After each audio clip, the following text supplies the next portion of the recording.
ሰላም የተወደዳችሁ ተመልካቾቻችን፣ ዛሬ አዲስ መንፈሳዊ ታሪክ ይዘንላችሁ መጥተናል። ሌባውና ካህኑ የተሰኘ አዲስ መንፈሳዊ ታሪክ ነው። እስከ መጨረሻው አዳምጡት። በአንድ ሌሊት ከባድ ዝናብ በጸጥታ በተሞላች መንደር ይዘንብ ነበር። አንድ ሰው በጭቃማ መንገድ ላይ ይሄድ ነበር። ስሙም ዳንኤል ይባላል። ለብዙ ዓመታት በስርቆት ኖሯል። ቤቶችን፣ ሱቆችን፣ መንገደኞችን ይሰርቅ ነበር። ይህቺ ሌሊት ግን የተለየች ነበረች። የሚሰርቀው ነገር አጥቷል፣ ተርቧል፣ በርዶታል፣ እንዲሁም በዕዳ ተጨንቋል። ነገር ግን አንድ ሀሳብ በድንገት መጣለት። አካባቢያቸው ያለች አንዲት አሮጊት የኦርቶዶክስ ቤተ ክርስቲያን ውስጥ ወርቃማ መስቀሎችና ውድ ንዋየ ቅዱሳን እንዳሉ ሰምቶ ነበር። ለመስረቅም አሰበ። ይህ የመጨረሻ ስርቆቴ ይሆናል አለና በእኩለ ሌሊት ወደ ቤተ ክርስቲያን ገባ። በመስኮቱ ውስጥ የሻማ ብርሃን ይታይ ነበር።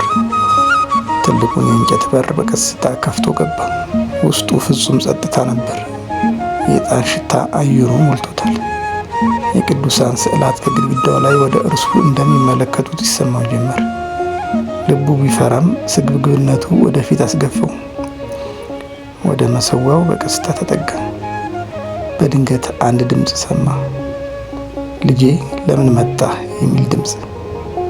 ዳንኤል ደነገጠ።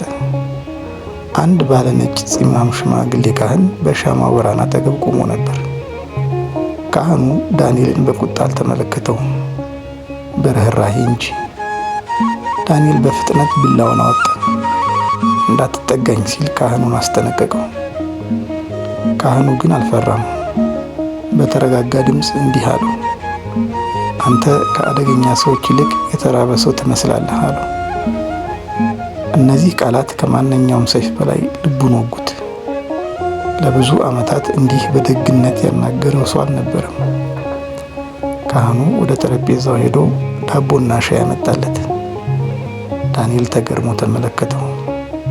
አትፈራኝም ሲል ካህኑን ጠየቀው። ካህኑ በቀስታ ፈገግ አለና እንዲህ አለው፣ ይህ የእግዚአብሔር ቤት ነው። የጠፉ ነፍሳት እንኳን እዚህ ቦታ አላቸው አለው።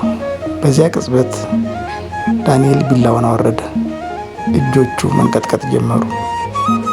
እናቱ በልጅነቱ ስለ እርሱ ስትጸልይ ያጠፋው ሕይወት፣ የበደላቸው ሰዎች ሁሉ ወደ አእምሮ መጡ።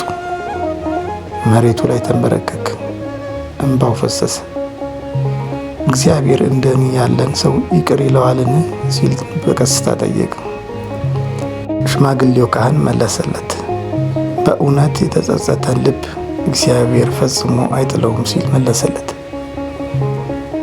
በዚያ ሌሊት ከቤተ ክርስቲያኑ ምንም አልተሰረቀም። ነገር ግን ከማንኛውም ወርቅ የሚበልጥ ነገር ተከሰተ። ሊሰርቅ ወደ ቤተ ክርስቲያን የገባው ሌባ ባልጠበቀው መንገድ አዲስ ሰው ሆኖ ወጣ።